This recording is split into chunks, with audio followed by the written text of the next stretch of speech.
Apocalipse 3:8. Quem achou, diga amém. Conheço as tuas obras, eis que tenho posto diante de ti uma porta aberta, a qual ninguém pode fechar. Que tens pouca força, entretanto guardaste a minha palavra e não negaste o meu nome. Amém. Nós sabemos que nós estamos chegando nos finais dos tempos. Aliás, nós já chegamos nos finais dos tempos.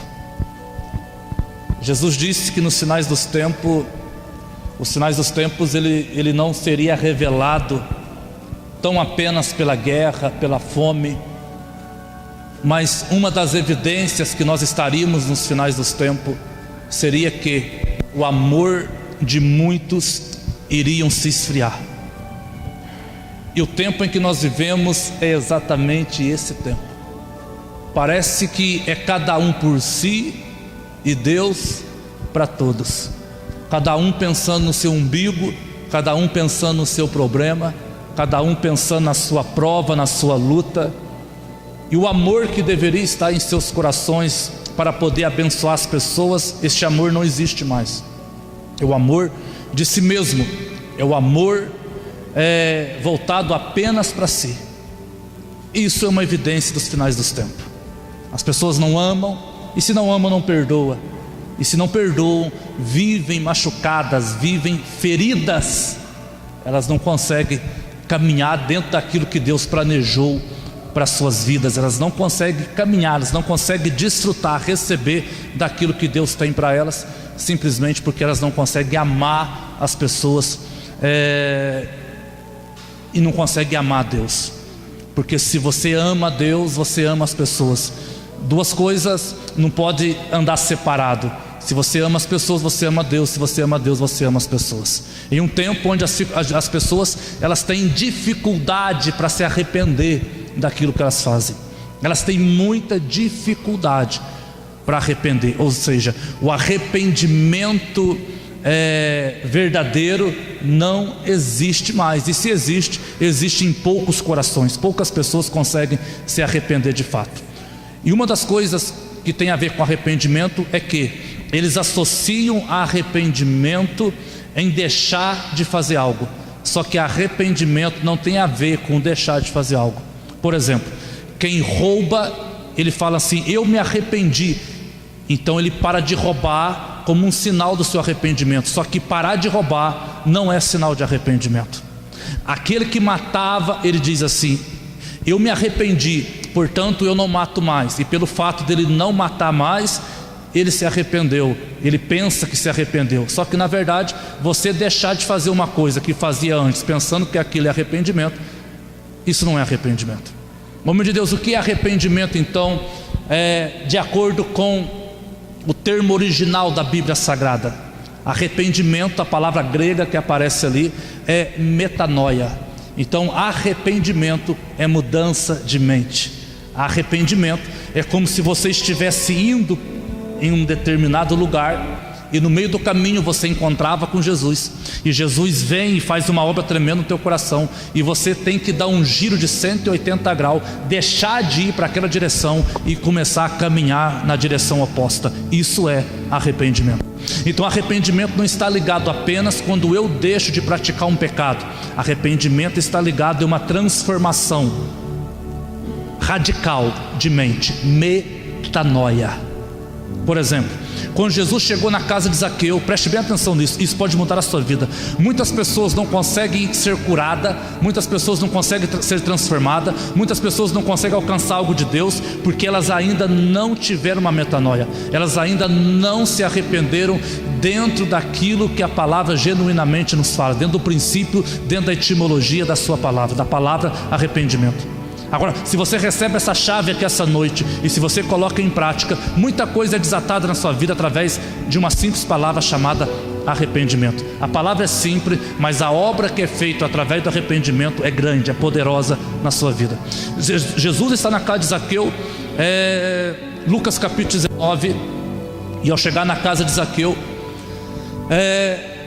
Zaqueu tem um encontro poderoso com a pessoa de Jesus, foi ou não foi? Jesus disse para Zaqueu: me convém pousar na tua casa essa noite. E quando Jesus entra na casa de Zaqueu, Zaqueu, tomado pela presença do Mestre, tomado pela presença do Messias, Zaqueu diz para Jesus: Senhor, a partir de hoje eu vou fazer o quê?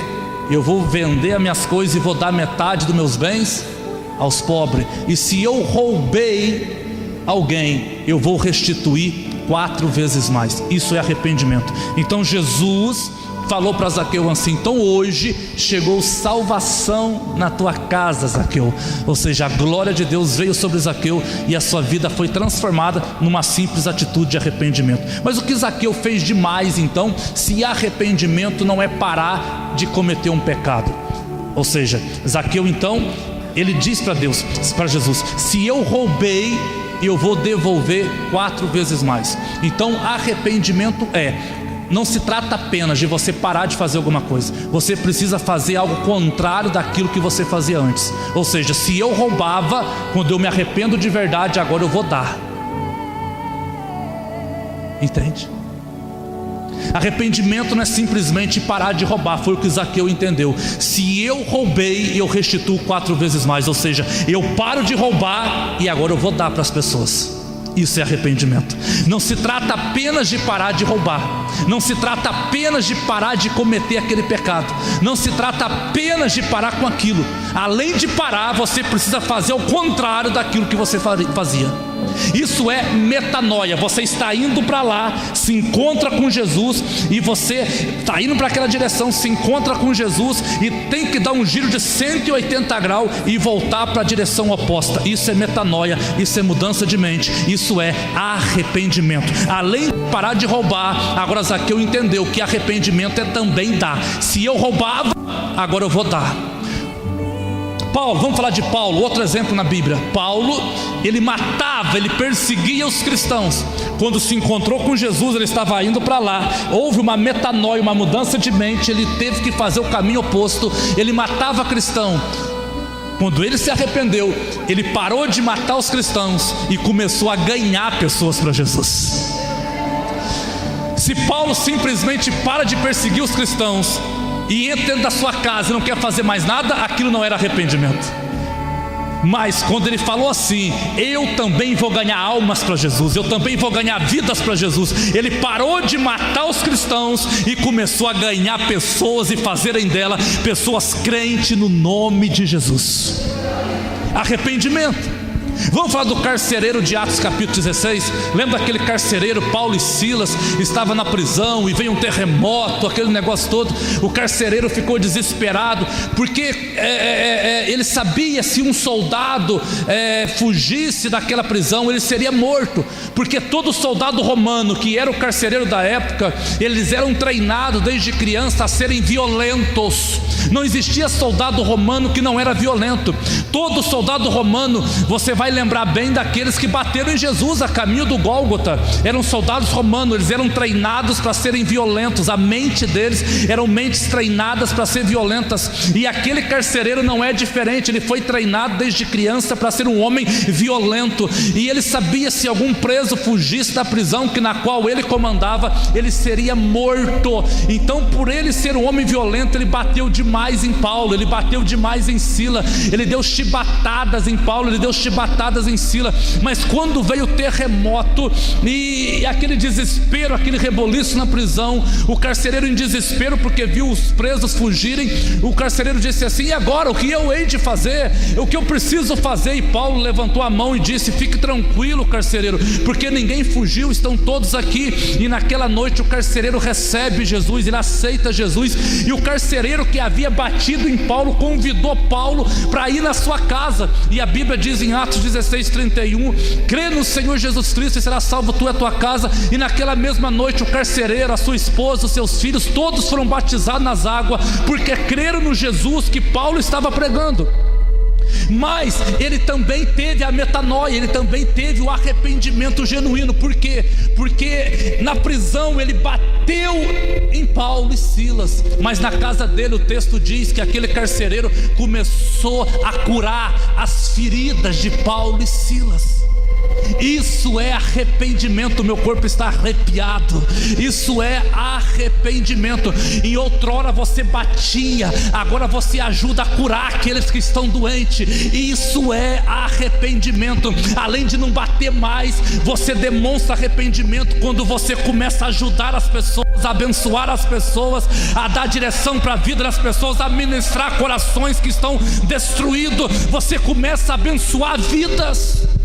Homem de Deus, eu falava muita bobagem, eu falo ainda muita bobagem, eu faço muita coisa errada. Pois é, mas quando você se arrepende, você deixa de fazer aquilo e começa a fazer algo que vai abençoar alguém. Se você é alguém que fala mal das pessoas, se você é alguém que critica as pessoas, se você é alguém que murmura contra Deus, quando você demonstra arrependimento verdadeiro no teu coração, agora as coisas começam a mudar. Por quê? Porque você deixa de fazer aquilo que fazia e agora você tem boca somente para abençoar as pessoas, para bendizer as pessoas, para orar pelas pessoas. Isso é arrependimento que a Bíblia Sagrada ensina.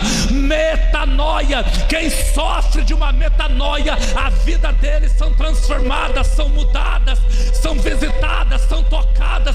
Essa noite eu venho lhe dizer: Deus tem uma metanoia para nós nesta semana, onde a glória dele virá sobre a nossa casa, sobre a nossa vida, sobre a nossa história.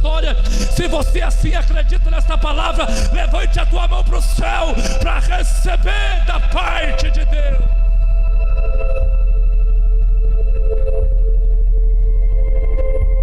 Aleluia. Você nunca ouviu isso que eu estou pregando aqui? Chaves espirituais. Porque não se trata de simplesmente a gente falar para você assim: Deus vai te dar vitória, a gente sabe disso. Não se trata simplesmente da gente falar para você: ó, Deus vai mudar a sua vida, Deus vai mudar teu casamento, Deus vai mudar os teus filhos, Deus vai... Isso você já sabe. Mas não adianta eu ir a uma igreja, ouvir que Deus vai fazer isso para mim, se eu não tenho a chave para aquilo acontecer. Isso é uma chave. Homem de Deus, eu me arrependi de fato do meu pecado. Se você se arrependeu de fato, duas coisas estão acontecendo aí: você parou de fazer e está fazendo o oposto daquilo que fazia para abençoar alguém. Tá, homem de Deus, eu entendi que aquele que roubava, ele tem que parar de roubar e dar. Isso é arrependimento. Eu entendi que aquele que matava, ele precisa parar de matar e gerar vida. Isso é arrependimento. Eu aprendi que aquele que defamava alguém, batia em alguém, ele precisa parar de bater e curar as feridas de alguém. Então isso é arrependimento.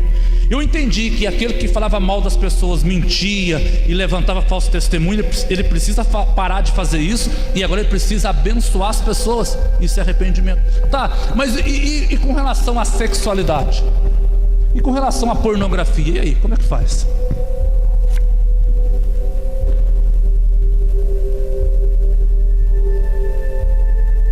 Simples. Por quê? Porque na pornografia, o objeto, o pecado maior ali é que a mulher é vista como objeto. E quem tem esse problema de pornografia, ele ou ela olha para as pessoas como objeto. Quando você se arrepende daquilo, você para de fazer aquilo e o teu olhar para as pessoas não são mais de objeto. Você começa a ver as pessoas como filhos e filhas de Deus. Isso é arrependimento.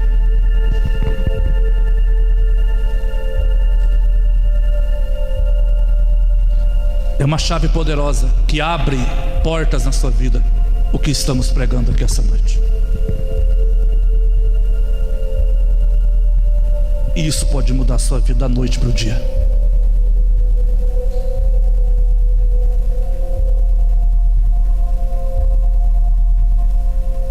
Aí o Apocalipse vem dizendo: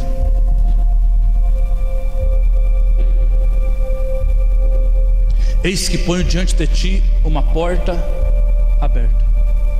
Mas antes de colocar uma porta aberta diante de nós, ele disse assim: eu conheço as tuas obras e coloco diante de ti uma porta aberta, a qual ninguém pode fechar. Isso quer dizer que a porta que você tanto espera para abrir, ela não vai abrir, ela já está aberta. Homem de Deus, por que que eu não entro por ela? Porque Ele conhece as tuas obras. Porque tem obras que nós fazemos que não é coerente com a porta que nós queremos. Passa a mão no lombo do teu irmão, cacunda dele, e fala para ele: está preparado, irmão? O teu couro é grosso como couro de hipopótamo.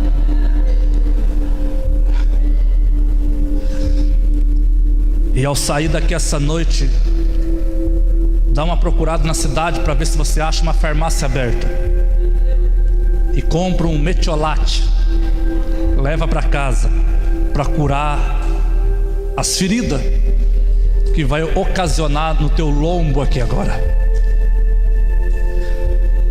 Mas isso é para o nosso crescimento. A porta está aberta. Por que que nós então não recebemos aquilo que queremos? Porque as nossas obras não são coerentes com a porta que queremos entrar. O nosso coração deseja a porta, o nosso coração quer a porta, mas as nossas palavras é diferente da porta que queremos. Isso significa que muitas vezes nós somos bipolares. Nós queremos uma coisa, mas falamos outras coisas. Basta uma coisa dar errada na sua vida, que você já começa a falar tudo o contrário daquilo que você sempre acreditou. Basta alguma coisa sair do teu controle, que você começa a falar tudo ao contrário daquilo que você espera de Deus. A porta está aberta, mas não entramos porque as nossas obras não é coerente com a porta. Queremos entrar, mas falamos diferente daquilo. E Deus permite sim os rolos da vida. Deus permite sim algo dar errado para você. Deus permite sim o inimigo se levantar e tentar amarrar algumas coisas na sua vida. Por quê? Porque Deus tem uma expectativa que mesmo diante das aflições da vida, o teu comportamento seja coerente com a porta que Ele abriu para você. Deus tem a expectativa que o seu comportamento, que o meu comportamento seja coerente com a porta que já está aberta para nós entrar.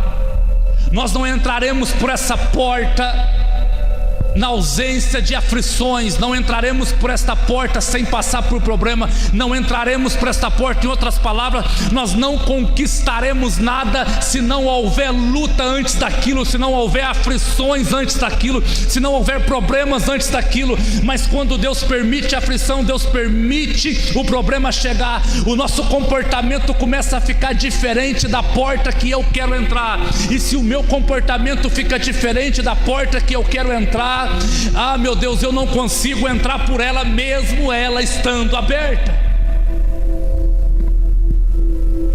Então não se trata de a porta estar fechada, porque eu já vi muitos discursos de alguém falando assim: homem de Deus, as portas se fecharam para mim, as portas estão fechadas. Não, as portas não estão fechadas, é que o teu comportamento não está te levando em direção à porta, o teu comportamento está te levando em direção ao muro. Por isso não consegue ser curado, por isso não consegue ser liberto, por isso não consegue ter um bom salário, por isso não consegue ter um ministério grande, não consegue ser abençoado, por isso não consegue ter paz, não consegue ter alegria, não consegue ter felicidade. Não que Deus não quer dar, e nem é porque a porta está fechada, porque Apocalipse é claro e enfático em dizer: eis que ponho diante de ti uma porta aberta, que homem nenhum pode fechar, que mulher nenhuma pode fechar, que governo nenhum pode fechar, que diabo nenhum pode fechar. Ninguém pode fechar a porta que Deus abriu para a sua igreja. Não existe homem na terra, não existe anjo no céu, e nem existe demônio no inferno que é capaz de fechar uma porta que Deus abriu. Nada e nem ninguém pode fechar a bênção que Deus tem para a sua vida. Por que então que não entramos? Porque o nosso comportamento está nos levando para longe da porta. muitas vezes as aflições que vêm sobre nós, que deveria nos fortalecer, porque toda vez que você vence uma aflição, você é fortalecido nela. E as aflições que vêm sobre nós, que deveria nos fortalecer e nos encaminhar para a porta que já está aberta para nos abençoar, aquela aflição muitas vezes nos enfraquece e a gente deixa de crer. E quando eu deixo de crer, eu deixo de andar no propósito. Por que que Pedro afundou? Porque deixou de crer. Vamos falar de um homem aqui na Bíblia, Salmo 73. Quem conhece o Salmo 73? O Salmo de Asaf. Sabe o que Asaf falava com Deus? Asaf era músico, Asaf era levita, Asaf não saía do altar, homem de oração. Porém, ele olhava para a vida dele e nada funcionava bem na vida dele. Mas quando ele olhava para o ímpio tinha saúde, o ímpio tinha carro zero, o ímpio tinha uma vida financeira abençoada, o ímpio gozava da vida. E a queixa dele com Deus era: Deus, o caminho do ímpio é melhor do que o meu. Aqueles homens que nem na igreja vai, aqueles homens que não temem o teu nome, a vida deles é melhor que a minha, que não saio da tua casa. E o Salmo 73 é cheio de queixa de Asaf em relação a isso.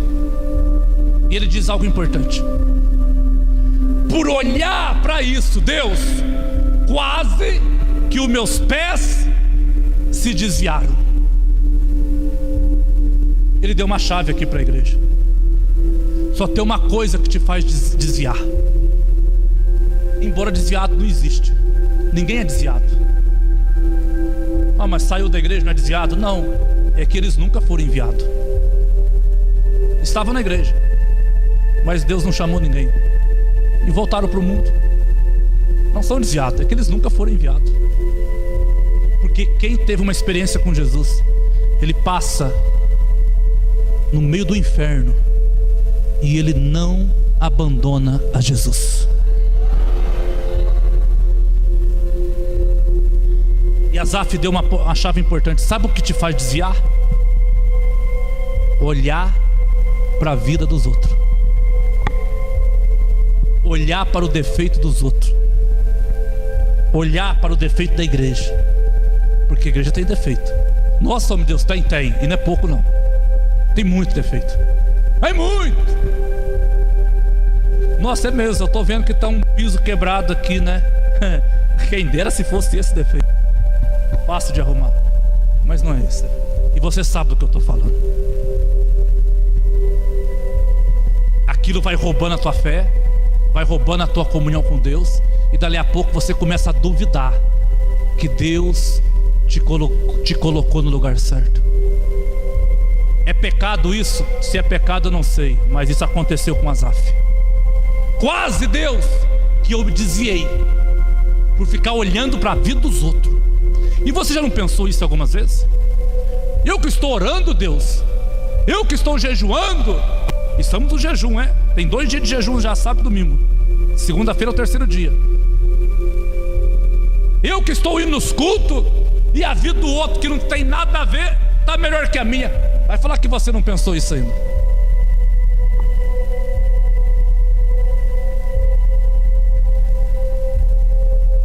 E quase que desviou. Mas aí Asaf, no final do Salmo 73, ele também nos dá uma chave poderosa. Ele diz assim: sabe o que não me fez desviar? Foi quando eu entrei no santuário de Deus. Quando eu entrei na presença de Deus, aquilo me fortaleceu. Posso te dar um conselho? Quando você vê que a tua fé está fraca, quando você vê que você está desanimado, quando você vê que quer jogar tudo para cima, quando você vê que quer parar com tudo, eu te dou um conselho: entra na presença de Deus. Porque se você não entrar na presença de Deus, Você vai falar, você vai fazer o que está falando, você vai parar com tudo. Mas quando você entra na presença de Deus, você não para, você não desiste, não para e não desiste. Então essa noite, a porta que Deus tem aberto para nós, que as nossas atitudes, que os nossos comportamentos seja coerente com aquilo que eu quero para a minha vida. Porque se for assim, entraremos por esta porta e seremos grandemente abençoados. Me dá um exemplo, homem de Deus, para me entender melhor isso. Não estou entendendo o que é comportamento coerente com porta aberta. Por exemplo, você está com uma dor no joelho. Que dor no joelho que eu estou? Aí ora, porque você crê que Deus cura. E orou. Dor, em nome de Jesus, sai embora. Sai, está curado, está curado, está curado, está curado. Passa 15 minutos, a dor volta. Aí você fala assim: não resolveu nada. Tá vendo? O comportamento não é coerente com aquilo que você quer. Então a porta não está fechada, porque Jesus já abriu ela na cruz. O problema é que você pegou outra direção, em direção ao muro. Eu profetizo da minha vida, eu quero. A minha vida financeira será abençoada, eu recebo. A minha vida financeira será abençoada, Deus fará grandes coisas. Quando chega a conta da luz, quando chega a conta do aluguel, a primeira coisa que você fala é reclamar. O que é isso aqui? Está me roubando, eu não gastei isso, e murmura. Ué, mas você acabou de falar com Deus que você é próspero, que é a porta que você vai entrar da prosperidade. Agora está falando que não tem dinheiro. Eu não tenho dinheiro para pagar isso. O comportamento não é coerente com aquilo que você orou. Não é. De modo que a porta está aberta. E tome cuidado para alguém de mais fé entrar no teu lugar. Na porta que está aberta. Querido, outro exemplo. Deus te dá um automóvel.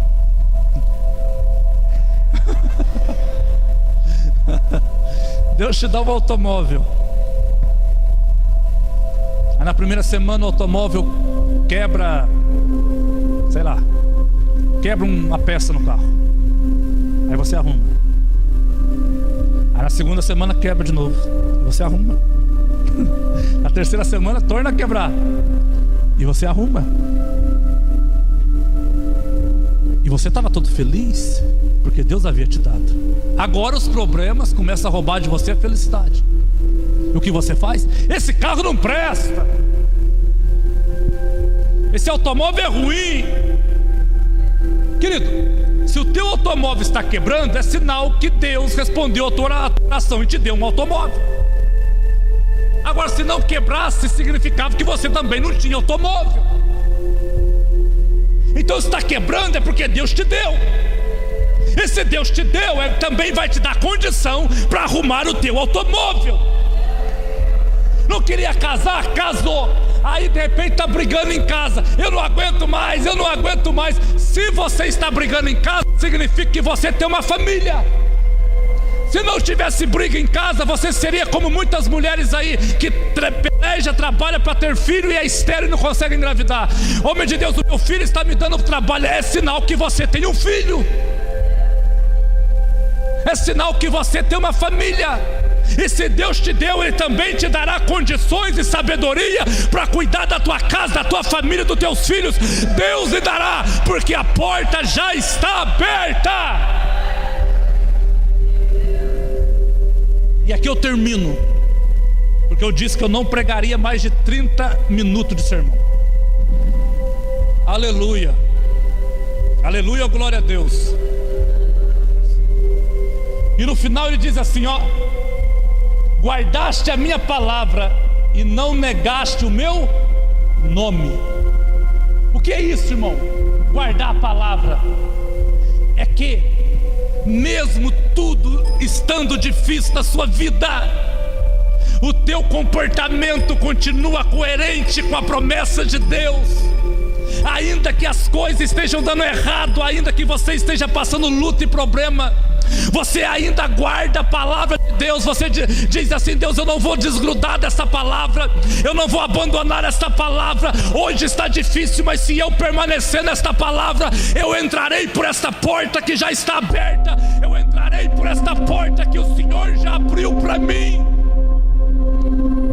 Homens de Deus estão me prejudicando, eu vim essa noite dizer: guarde a palavra, mesmo que você está sendo prejudicado. Homens de Deus estão me perseguindo, guarde a palavra, mesmo no meio da perseguição. Homens de Deus se levantaram contra a minha vida, guarde a palavra, mesmo no meio do levante, porque se você permanecer, você entra por essa porta. Isso tem a ver inclusive com salvação.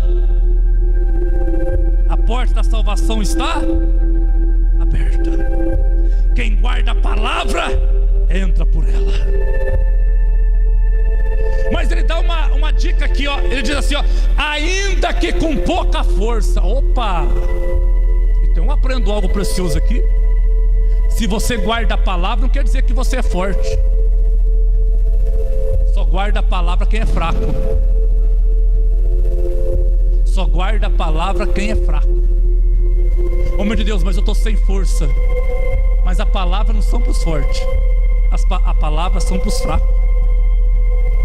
Ainda que com pouca força, guardaste a minha palavra. Deus não está dizendo: os fortes apenas guardam a minha palavra. Se você tem chorado nesses dias, se você tem lamentado esses dias e está dizendo: Deus, eu estou fraco, é com você mesmo. É você mesmo que Deus quer que você guarde a sua palavra. Homem de Deus, como eu vou guardar a palavra? Eu não sou forte. Mas não são os fortes, são os fracos. E o fraco, quando guarda a palavra, ele se transforma em forte. Mesmo rastejando, fala para o teu irmão: mesmo rastejando. Fala para ele: mesmo manquitolando. Fala para ele: mesmo chorando. Fala para ele: guarde a palavra, porque ela te fortalecerá e ela te colocará nesta porta aberta. O teu destino será destravado, a tua vida será transformada, a tua família será abençoada, a tua casa será próspera, esta cidade será tocada pelo poder e pela glória de Deus. Guarde a sua palavra. Ainda que com desavença, ainda que com briga, ainda que com perseguição, eu guardo essa palavra. Eu guardo a palavra. Diabo, você não vai conseguir roubar de mim a palavra. Satanás, você não vai conseguir roubar de mim a promessa. Diabo do inferno, você não vai conseguir roubar. Eu guardo a palavra. Eu estou fraco, sim, eu tenho pouca força, mas eu permaneço guardando a palavra. Eu permaneço orando na palavra. Eu permaneço na palavra. Eu guardo esta palavra. Guardaste a minha palavra e não negaste o meu nome. Então, se você entrou aqui esta noite falando que está fraco, é com você mesmo que Deus quer falar. Você nunca mais vai esquecer disso, ó. Não são os fortes que guardam a palavra, são os fracos. Porque os fortes têm as suas forças e não depende das forças de Deus. Os fracos não têm mais força e são autodependentes de Deus. Aleluia.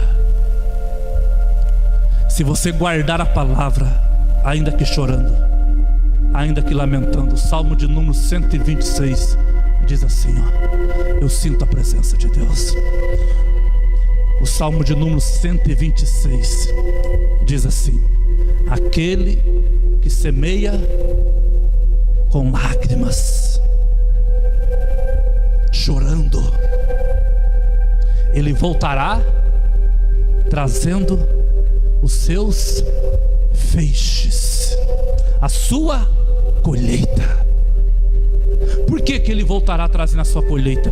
É porque ele entrou pela porta. Tem porta que Deus abre para você, Celcito, que será necessário lágrimas. Mas isso não quer dizer que não é de Deus. Pelo contrário, é de Deus.